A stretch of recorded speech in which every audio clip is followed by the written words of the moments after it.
Welcome back to another episode of the Tech Talks Daily Podcast. I'm your host, Neil C. Hughes, and today we've got a fantastic guest joining us. He is the CEO and co-founder of a company called PolyAI, and they're a company at the forefront of conversational AI technology. But there's also a fantastic origin story here that is truly remarkable, and his background and the pivotal role he played in shaping Apple's digital assistant. Yeah, I'm talking about Siri. But it all began by selling books on the streets of Serbia to earning his Ph.D. in machine learning and natural language processing from the prestigious University of Cambridge. This is one of those stories that has got it all and is incredibly inspiring. You're going to love his incredible journey from humble beginnings to becoming a lead voice in AI and technology entrepreneurship. Now, before I get today's guests on, it's time for me to mention the sponsors of Tech Talks Daily. And in an era where digital security is non-negotiable, legacy managed file transfer tools, they simply don't cut it now. So that's where Kiteworks comes in, revolutionising the MFT landscape with unparalleled security credentials, including the much coveted FedRAMP moderate authorization. This isn't just about compliance, though. It's about offering a secure, efficient platform for today's remote workforce. So with Kiteworks, you can benefit from advanced file sharing, email security, and customizable integrations, all within a platform designed to safeguard your most sensitive data. So don't let outdated technology compromise your security. Step into the future of secure managed file transfer. Get started today by going to kiteworks.com. That's kiteworks.com, where security meets sophistication. But now it's time to get today's guests on. So buckle up and hold on tight as I beam your ears all the way to London here in the UK, where today's guest is waiting to share his story. So a massive warm welcome to the show. Can you tell everyone listening a little about who you are and what you do? Hi, my name is Nikola Mrkšić. I am one of the co-founders and the CEO of PolyAI. We build incredibly human-like voice assistants for enterprise clients. So kind of like, machines that pick up the phone and answer the way that your best agents would to help you have much better customer experiences.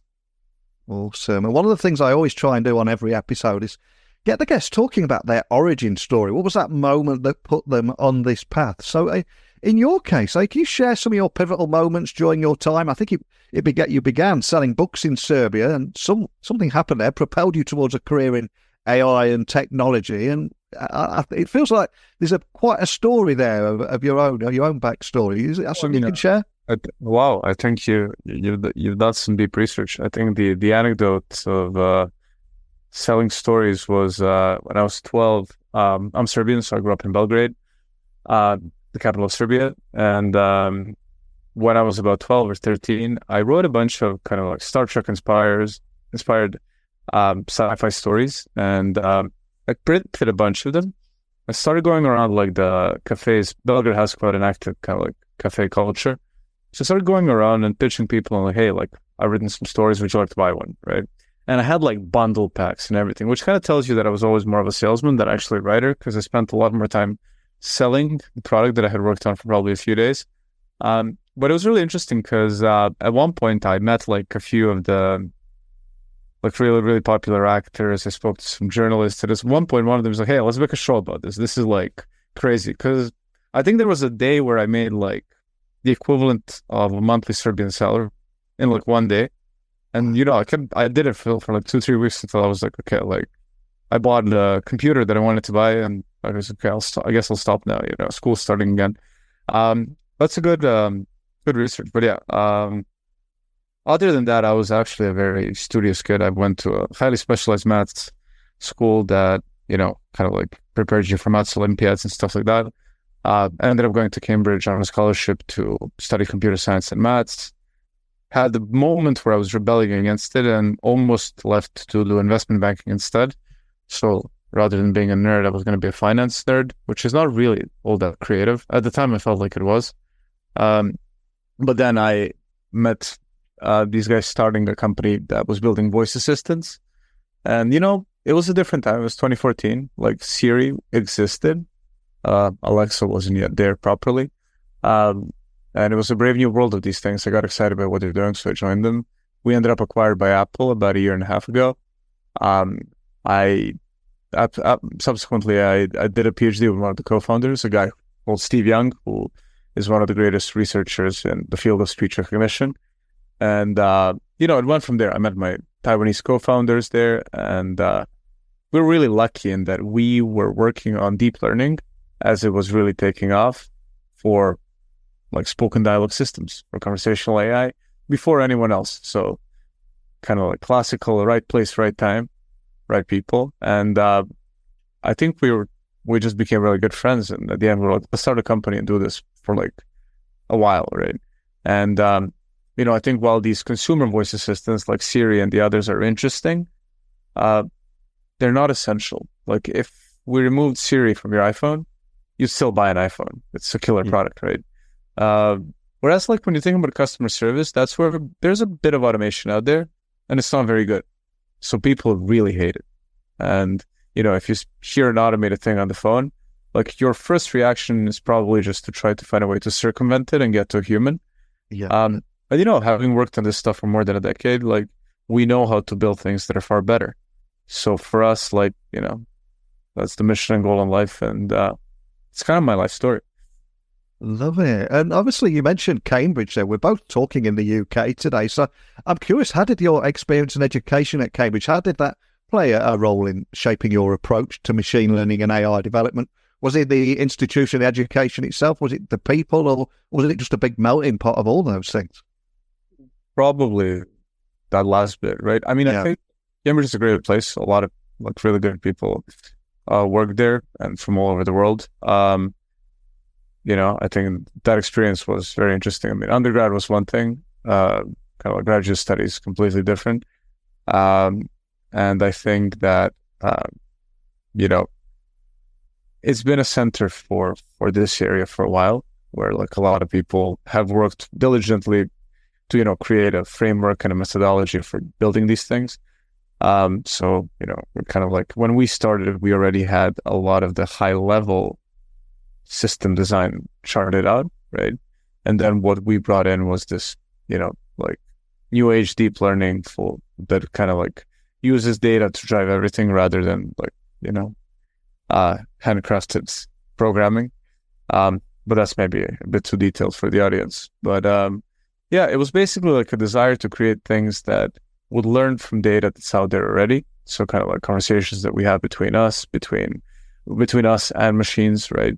To create machines that can have better conversations with us. And from there, of course, you transitioned from academia to technology, entrepreneurship. And you mentioned your company was acquired by Apple last year. But I'm curious, looking back, what were the most significant challenges that you faced and how did you overcome them? Because it's almost like a 10-year overnight success story, isn't it? And very often we celebrate the success at the top of that mountain, but not those, the school of hard knocks, so to speak. Can you remember any significant challenges from back then? Well, I mean, like it wasn't last year. That company was acquired just a year after it started, right? That was vocal IQ. And we started PolyAI a few years afterwards because we kind of like really wanted to focus on the enterprise segment and building voice assistants for other companies, right? Things that would pick up the phone for them. So with PolyAI, we've been doing it for 6 years and a bit, so like 6.5 almost. And yeah, I mean, that's been like full of all sorts of challenges. Now we work with like 100 different companies around the world, in the US, in the UK, in Europe, and in Asia and Latin America. It's hard, right? And I think like, it wasn't obvious that we're going to get here, I think, from the very start, because I think a lot of people have good technology, but don't know how to sell software. I think for me, one thing that was definitely like a big learning curve was like, it doesn't really matter if your technology is good or not, if you don't know how to like convey it to the right people, like why this matters, because they'll probably believe you when you say the technology is good. Like you are an expert, you worked on it for a long time, but like, so what, right? Yeah. Like, will it be used by everyone? Do you know how to like convince others to go on that journey with you? Like that's all difficult, right? And I think I had to learn a lot about, just like selling software, implementing software, building bigger teams that would kind of like run all this. So I'm still learning. I think we're still, probably at the very start of like how big this is going to get. How do you see the evolution of digital assistants, though? And when I say that, I mean in terms of their ability to understand and process human emotions and context, because it's something that they've struggled with over the year. But how do you see that evolving? Yeah. Well, look, I think that we're undergoing like a massive surge in the capabilities of artificial intelligence, and that includes digital assistants, right? Voice assistants or chatbots, right? Especially for voice, it's a very rich channel. You can tell a lot from the way that a person is speaking, like especially if you know them well. Like, are they angry? Are they shy? Are they like stressed? Are they timid? Are they frustrated? So like we're getting better at all that, right? And I think the depth of conversation, the depth of like just understanding you and the context you're in is also accelerating rapidly, where a system can, look at everything. If it has access to it, can look at everything you've ever done in life, everything you ever bought on Amazon, everything that you might have ever like typed out, right? Obviously that's not available to them, but like they have access to a lot of information about a lot of other people, where if you think about how like advertising is really good at like, if you speak to someone about something at their house, right? And you were on their Wi-Fi and they've been browsing a certain kind of product, you're probably getting an ad straight away because you were associated with them, right? Now, if you think about voice assistants, we can use that to greatly personalize the way that they should work for you, right? If we figure out what kind of person you are, what your preferences are, that assistant you have on your phone might finally understand how you like to get things done. And then maybe those consumer voice assistants will finally be able to do things like, hey, like book me a haircut. And maybe it understands that I wake up early. So if there's an available spot at 8 a.m., I'm not going to be upset, right? Whereas another person might get really cross if the assistant has booked them in for like a very early time. But it's a story of context that's really difficult. Because, what I've always found interesting during my time at Siri was, I tell people, hey, I work on Siri, and people from all kind of like walks of life will look, maybe I just met them. They would just look at me and I'd be like, oh, Siri is shit. And I was like, excuse me, right? And like, I'm quoting verbatim because that's mostly how it happened. It happened so often that like it became a real like sticking point for me, because I'm like, most people are not even saying that because they're trying to, provoke you or anything like that. It's clearly just like a reflex reaction, right? That's how they feel about it. And I was like, well, why do you feel that way? What do you want it to do? And the real answer is, if we were just to write the perfect product specification for Siri, there isn't one, right? Like, people can't tell you conclusively what they want it to do. So saying that it doesn't work is kind of like saying, I'm using a supercomputer and it doesn't work. Am I trying to, solve a problem in physics or crack, some password, or I don't know, like mint Bitcoin? Like, we got to set like the goalposts. And I think with assistance, it's unclear what we were trying to achieve in the first instance. Okay, if you're trying to set an alarm and it doesn't work, fair enough. That's like technical, and that's improving and has been improving massively already year on year, right? Like, how they will be part of our lives. Because I think like the real interesting anthropological aspect here is like, we know of like Jarvis, so similar like, sci-fi assistants that are like basically super intelligence available to you, at the tip of the tongue, right? And you say something and it gets done, and, there are other films about, her, Ex Machina, everything, right? It's like, okay, like, are we going to have that next year? Probably not next year. Are we going to have something very similar to that in 5 years? Yes. So, we probably can't exactly place in which ways it will exceed our expectations and in which ways it will still be a bit disappointing. But like, I think what we've already seen with ChatGPT is that like, we've reached a level of reasoning that even those who worked on it weren't really, there were a few that were confident that we're going to get here. But for the most part, even those that worked on it didn't think it would go this fast. And of course, whenever we talk about AI, it's almost the law now that we must talk about the ethical side of that. So as someone that is a leading voice in AI, are there any ethical considerations that you believe that anyone working with AI should be considering, especially when you're at the forefront of AI development and deployment? It must be a question you get a lot at the moment, right? Yeah, I think like there's many ways to peel that one, right? Yeah. Like broadly, all industry leaders working on this should think a lot about like what they're doing to the world, right? Are we doing a good thing or a bad thing? And I think, I think the most frequent debate is around the economic impact, right? I mean, there are really two that catch a lot of the public eye right now. One is around the economic impact. The second one is existential. Like, will AI, rise and turn us all into batteries or something worse than that? And I am firmly in the camp of no, that will not happen. Because when you really think about what we are, and this gets like philosophical, right? Are you the same person when you wake up that you were when you fell asleep? Like that, the interruption of consciousness. Like, what is consciousness? What is an individual, right?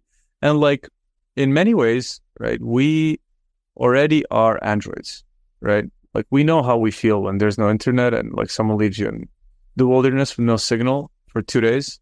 Look, you probably feel quite alone. You feel like you've been like, detached from a certain body part, right?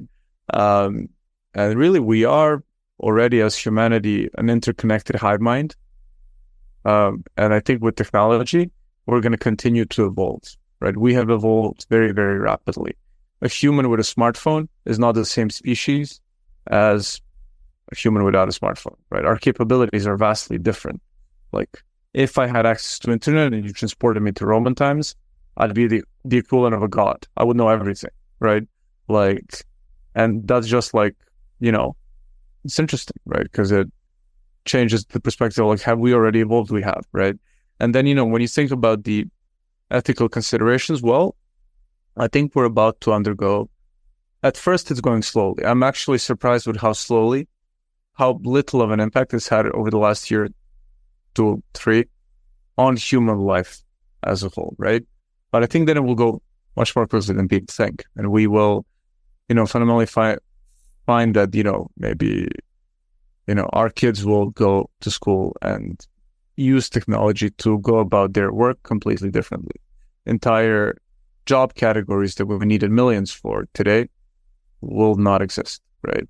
And then the technology doing that will spawn off a different field of human activity where we will find like our use, right? Because, the number of neurons you have in your brain is still higher than the number of parameters in GPT-4, right? Now, we're not very good at using them, but the hardware we're wielding is pretty impressive. So if we can tap further into that and maybe technology can help us do it, then, we unlock the next phase of human development.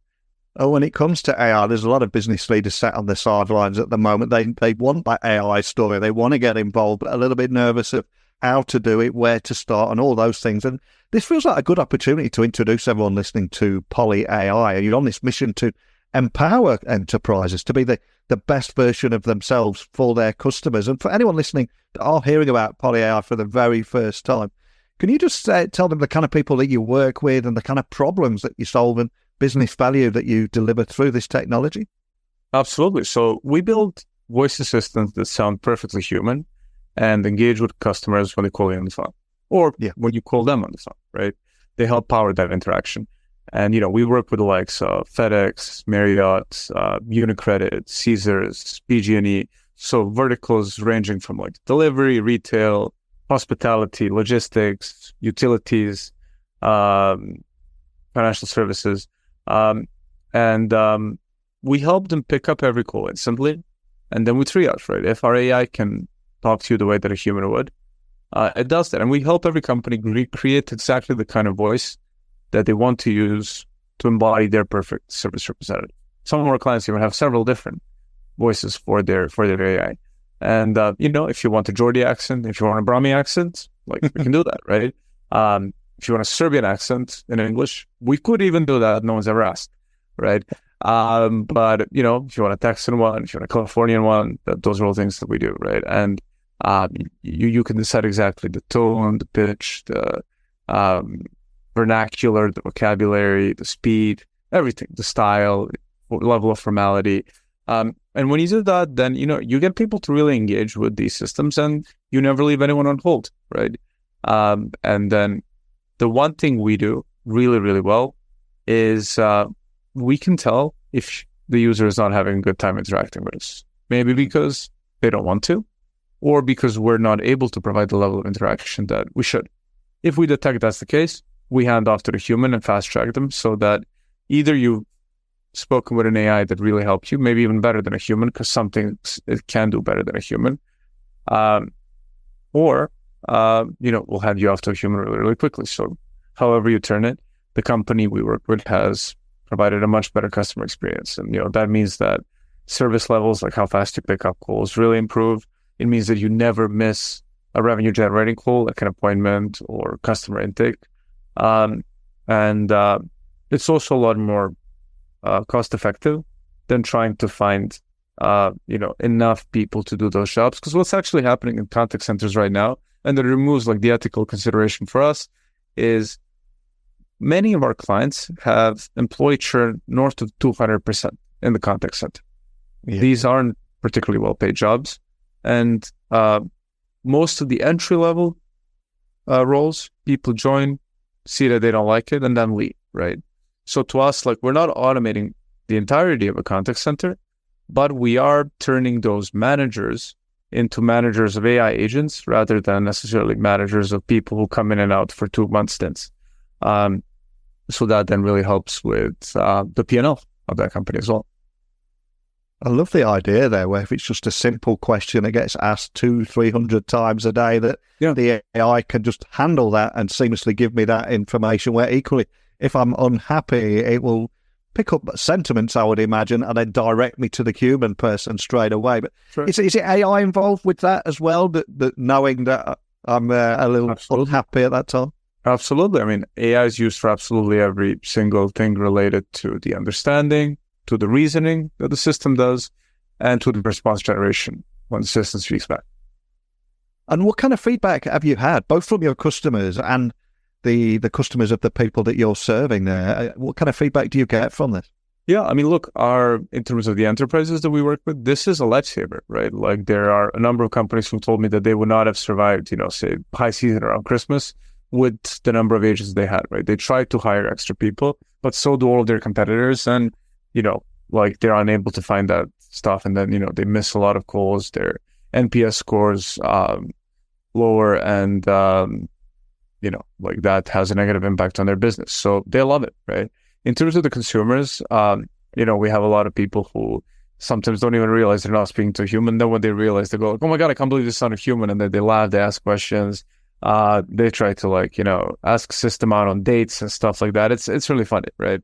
Like, it's exactly what you would expect from humans, interacting with an AI superior to anything that they've ever seen. So up until that point. Absolutely brilliant. And if we dare to look forward into the future, look into a virtual crystal ball, are there any emerging technologies or trends in AI that excite you at the moment? Anything that stands out to you, or something that makes you jump out of bed in the morning? Absolutely. I mean, look, I think that what OpenAI did with large language models is astounding, right? I think that, the vision and the belief that creating these bigger models will lead to a disproportionately higher, intelligence of these systems was like a really spectacular bet that paid off. And I think, with those things, for us, we operate at a slightly higher level than those foundational models. We operate at a conversational layer, which means that, we're really just have a lot of IP around how we build these conversational systems. But with those LLMs, we've been able to push, especially the reasoning ability of our assistants, much higher, so that now we can create much more human-like things that can do far more complicated tasks. And that's I've not been this excited about my work for a long time. And for anyone listening that's inspired by your story and looking up to you right now, is there any advice that you'd give to a young entrepreneur aspiring to make a mark in the field of AI and technology themselves? That's a good one. I don't know. There's a lot to learn. I think most advice I got, I didn't really understand at the time.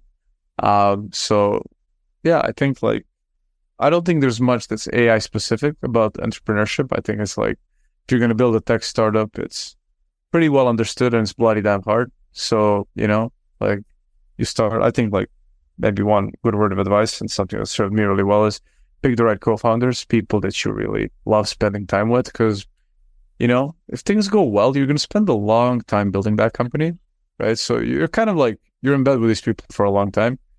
make sure that, these are people you want to work with and that you really deeply respect. And if you do, then you'll have fun along the way. And that makes it worthwhile. Fantastic advice. And as we come full circle now, if you look back throughout your career, of course, none of us are able to achieve any degree of success without a little help along the way. And there's usually a few people we encounter on that journey. Maybe they see something in you, they give you a little bit of time, a little bit of priceless information and support. If I was to ask this to you, is there a particular person that you're grateful towards who played that part in your journey and helped you get you where you are today, that we can give a little thank you and shout out today? Absolutely. I think that would, for sure, two people come to mind. One is my mother, who, really kind of through turbulent times and, Serbian history and a tough time to raise a kid, really, gave me her all to help me get to where I am. And the second one would be my PhD supervisor, Steve Young, who convinced me to not join an investment bank and instead, go and work on voice assistants with him and a few other people. So, yeah. Awesome. And for anybody listening, just wanting to find out more information about PolyAI, how it might work for them in their world or their business, where would you like to point everyone listening? There's so many different domain names out there at the moment. Which would you like to point everyone? Poly.ai, of course, is our website. And, if they want to reach out to me, it's Nikola at Poly.ai, Nikola with a K. So, yeah, would love to hear from people who think that our technology can help them, be a better business. Well, you really have had a remarkable journey from selling books on the streets of Serbia to becoming this leading voice in AI and technology entrepreneurship. I'm sure there is so much more to come in your story. So I'd love to stay in touch with you, maybe get you back on next year, see how this world is continuing to evolve. But more than anything, just thank you for sharing your story with me today, Nikola. No, thank you for having me. So a huge thank you to Nikola there for sharing his incredible journey, his insights into the world of conversational AI. And it's clear that PolyAI is making a significant impact in the field, not only by enhancing customer experiences, but also by revolutionising contact centre operations. And as we look ahead, the rapid advancements in AI capabilities, particularly in understanding human emotions and context, that is a bit that holds immense promise for me. And all washed down, of course, with that incredibly inspiring story that took him from selling books in Serbia to working on Siri to the great work that he's doing now. But here's a question for each one of you listening out there. How do you envision the future of AI in enhancing customer interactions and support? Do you believe that AI, as today's guest mentioned, won't turn against humanity, but complement our interconnected relationship with technology? I'd love to hear your thoughts and insights on this. Please join the conversation by sharing your comments, questions, experiences, requests to come on the show, simply by emailing me at techblogwriter@outlook.com, Twitter, LinkedIn, Instagram, just at Neil C. Hughes. Nice and easy to get hold of. Other than that, I'll be back bright and early tomorrow morning. Hopefully you will join me again there, but just a huge thank you for listening today, and until next time, don't be a stranger.